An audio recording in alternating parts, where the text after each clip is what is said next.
group of 10, this is telling, I'll let you figure out who they borrowed this from. If a group of 10 Muslims get together, they can have a service, and they can choose one of their number to be the imam, or the prayer leader, or the teacher. Kind of like Judaism, where they get 10 men together.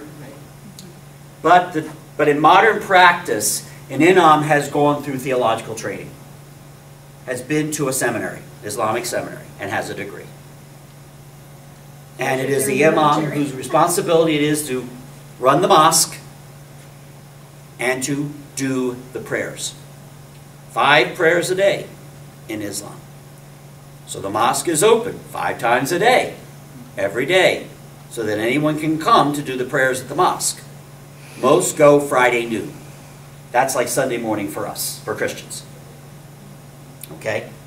Friday noon prayers are the one prayer during the week that Muslims are expected to attend.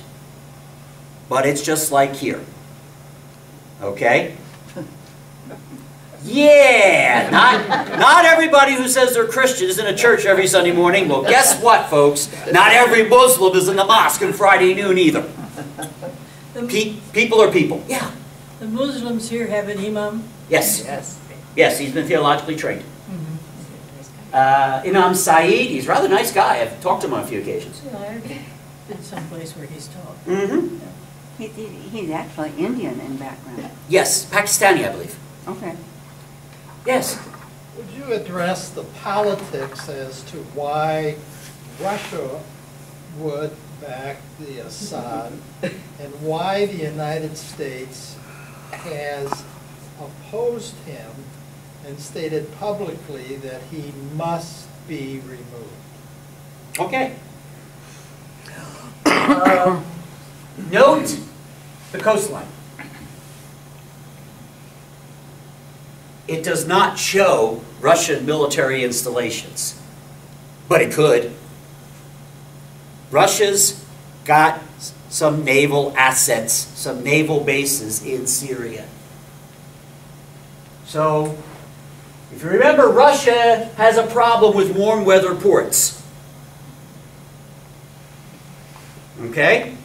Vladivostok on the Pacific Ocean, sort of kind of ice-free. The Crimea, the Black Sea, but Turkey could bottle that up anytime it wants to. Strait of the Dardanelles is very narrow. Very easy to shut that off. So if Russia wants to have any naval assets that can freely move around the world, they need a port outside of the Black Sea. Because through the Baltic, they have the same problem, and Murmansk is icebound half the year. Syria. So Russia has been backing the regime in Syria for decades. The Soviet Union before them backed them for decades. And in return, Russia had this access. So there has been for some time an alliance between Syria, Russia, and before that the Soviet Union. It served the interests of both. And it didn't hurt the Russians or the Soviets to have an ally on the south end of Turkey. Kind of bookend them. Kind of keep Turkey behaving, because they are a NATO ally. Russia never forgets that.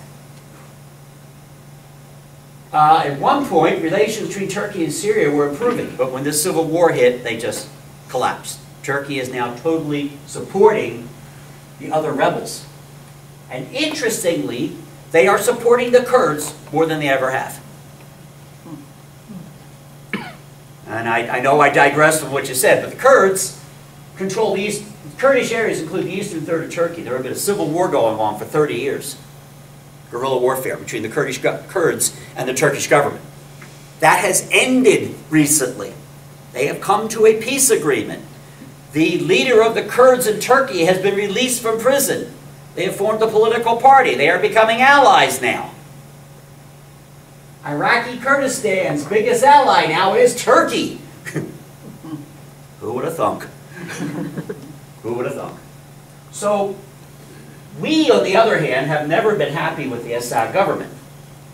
Because who is our big ally in the area? Who do we back when the chips are down no matter what?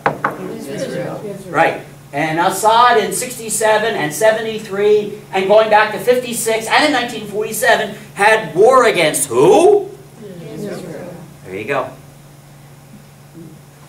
We go anti-Assad, backing Israel. Does that answer your question? Oh, we want to elaborate on that, or? It's good, it's good, it's good. It's just, So, when please. when the United States says, let's oust this person, I mean, it's like, who are you going to put in there that's going to be better than what you've got? We see how well that worked in Iraq. Yeah. Yeah. I mean, it's like, we've got to get rid of this person, but we have nothing to put in the vacuum. We're going to send you over there, that's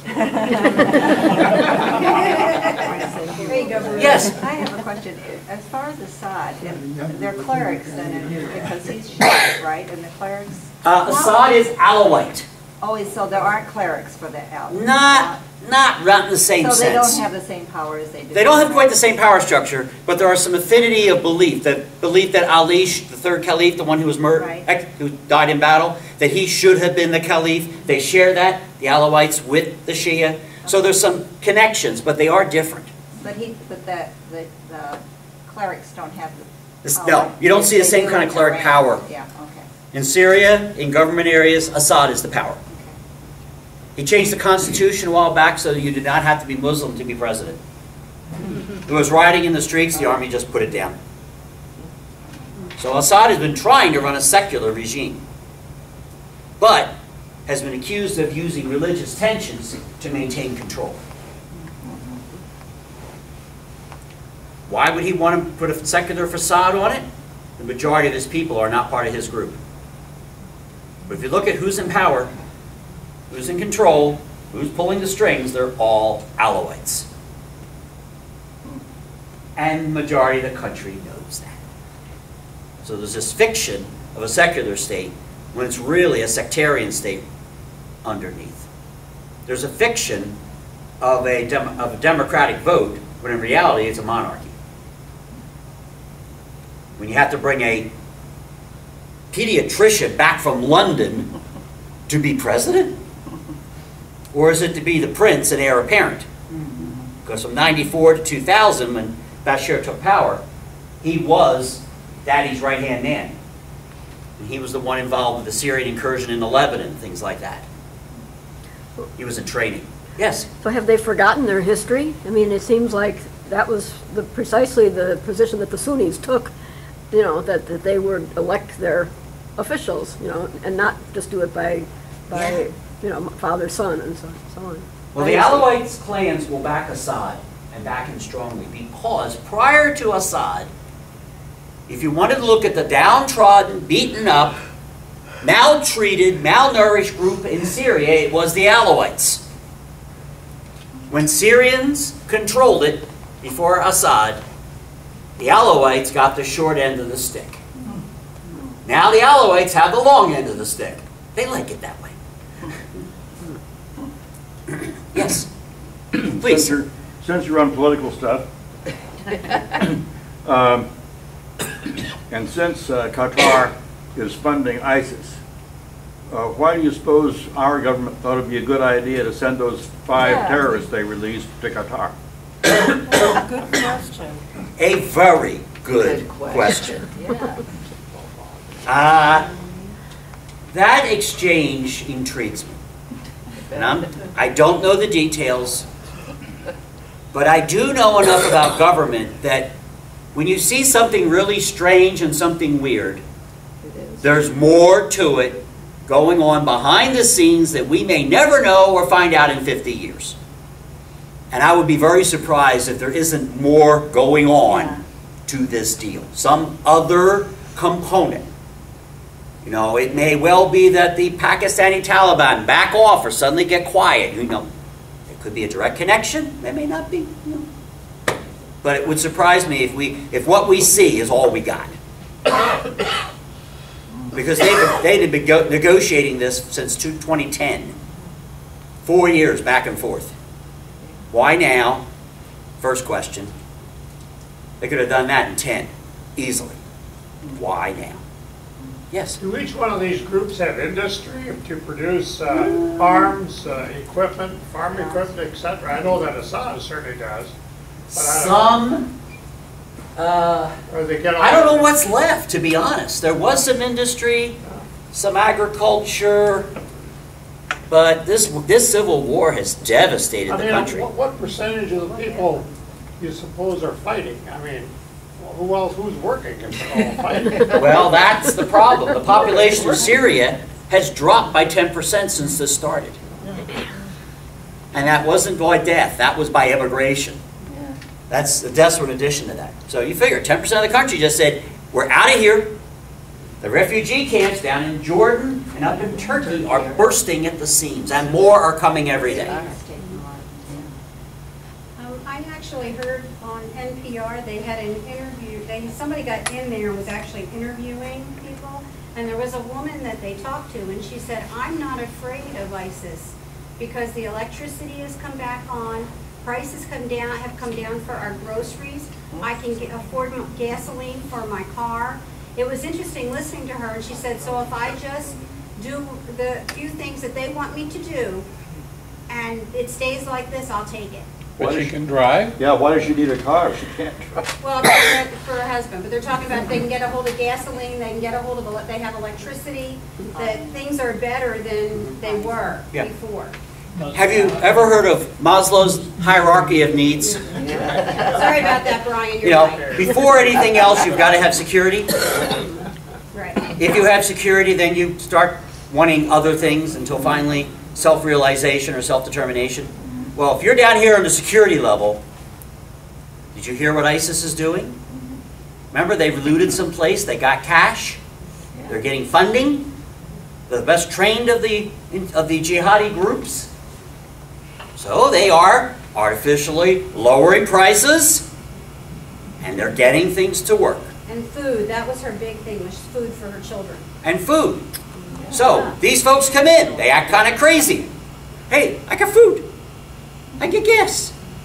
I got electricity. Nobody's shooting at me. What would you think? Not knowing anything else.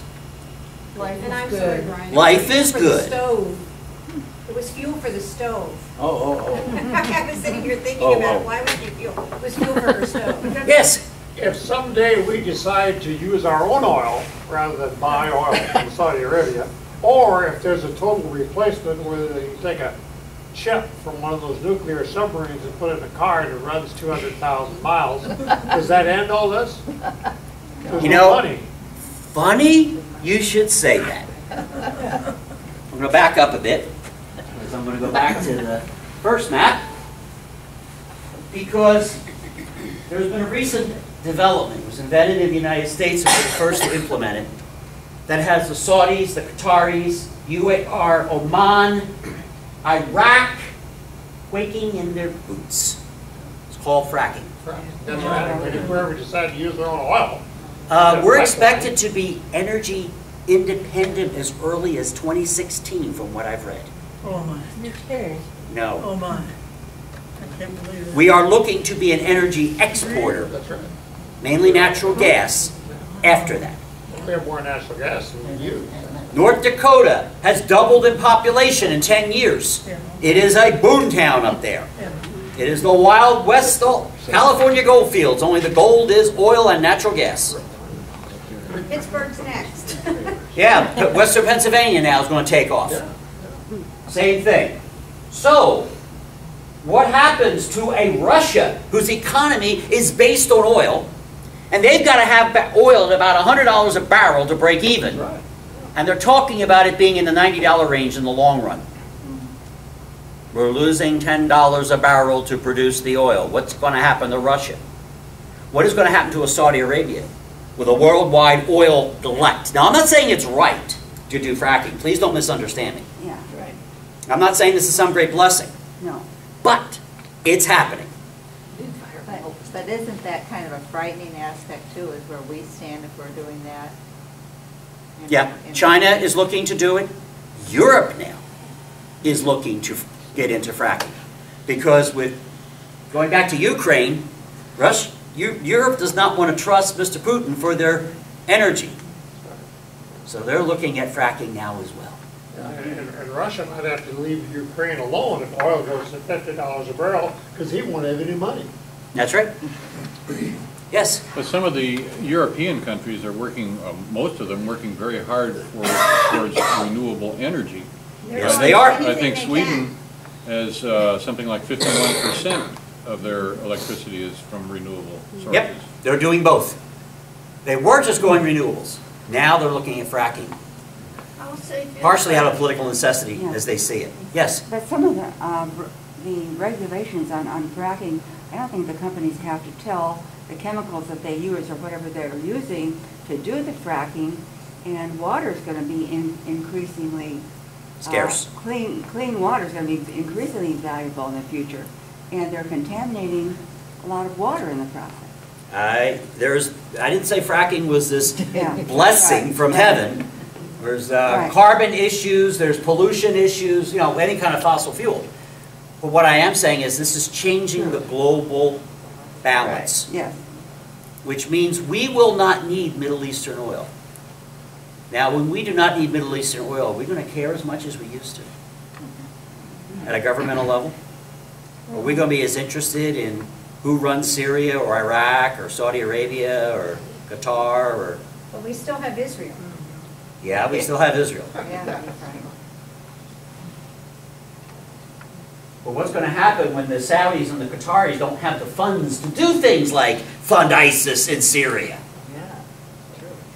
So the landscape is shifting. But for now, in Syria, we've got a bloody four-way civil war. And no one is really clearly winning. Because whenever one side looks like it's really going to win, the backers of another group redouble their efforts and maintain the equilibrium that is killing thousands of people. This is why the Syrian civil war has not ended. For a while there, it looked like Assad was going to win. Money poured into ISIS and into the other rebel groups. They stopped them. At one point, it looked like Assad was going to crumble. Russia poured money into Syria and equipment and resources to back Assad. So did Iran. Stabilized Assad. So what do we do with a country where they all claim to be Muslim? That's the interesting part. Yeah. They all agree that Israel should not exist as a Jewish nation. They all hate Israel. But they seem to hate each other more right now. And it's the religious connections that are driving the political alliances. Assad's allies are Shia. ISIS allies are conservative Sunnis. Not Turkey, not your more liberal, but Saudi Arabia, Qatar, your more conservative, I don't like the word conservative, I can't think of a better one right now, you're more rigid, doctrinaire forms of Islam. You've got some secular groups that really want to try a democracy or some variation of that, and you've got the Kurdish groups, they just want to have their own country. There has never been a Kurdistan in human history. Here is a people, a language, and a culture, and they've never had their own country. That's what they want. Of course, Turkey losing 1/3 of its territory might not be too happy about that. No. The Kurds have been playing it very smart. Turkey says stop, they stop. And in turn, Turkey's been supporting them. I have to ask you to back up because you said Kurdistan had, there was a Kurdistan, but it was not an individual country. It was an area. Kurdistan was never, there was never been a political country called Kurdistan. There has always been a region controlled by someone or someone's else. And that was called Kurdistan. Right. Kurdistan was a region. It was never a country. So it might be the Ottomans, it may have been the Romans, the Parthians, the Sassanids, the Assyrians, you name it, empire that controlled part over all of what was ethnically Kurdistan. But there's never been a country called Kurdistan. That is their dearest, deepest wish. And the Kurds will do almost anything to get it. And they can be patient. They have learned the value of taking it slow. Yes? So you're talking about how the, security and everything for the ISIS-controlled areas. What is it like for the areas that are controlled by the other groups? It depends. For Assad, in the Alawite areas, pretty secure, pretty safe, the electricity works, etc. You get down into Damascus, in this area, it's a bit more chaotic because it's contested. There are still anti-government rebel groups holding parts of the city. That's why I called it like an impressionistic painting. You've got little splotches of green all through here. But it's mainly government controlled. So it depends really on where you are. If you're at home, it's a ruin. How about for the Kurds in the other rebel areas? Relatively stable. I've not heard or read much about what's going on in Kurdish areas. They tend to go on the strategic defense. In other words, when this all started, they quickly seized their areas, took control of their ethnic area, and that's it. They have not bothered anyone else. Anybody tries to mess with them, you'll find their Kurds are excellent fighters. Well equipped, well trained, well led. The Peshmerga in Iraq, we'll talk about them next week, very well trained. One of the most effective fighting forces in Iraq is the Kurdish military, or Peshmerga. Yes? Saudi Arabia is the largest country in the Middle East. By area. By area. Yes. And I assume the wealthiest. I don't know about that. One of, if not the. I'm thinking of Qatar, I'm thinking of some of the Emirates. But as total dollars, probably revenue, I'd have to look it up, but probably.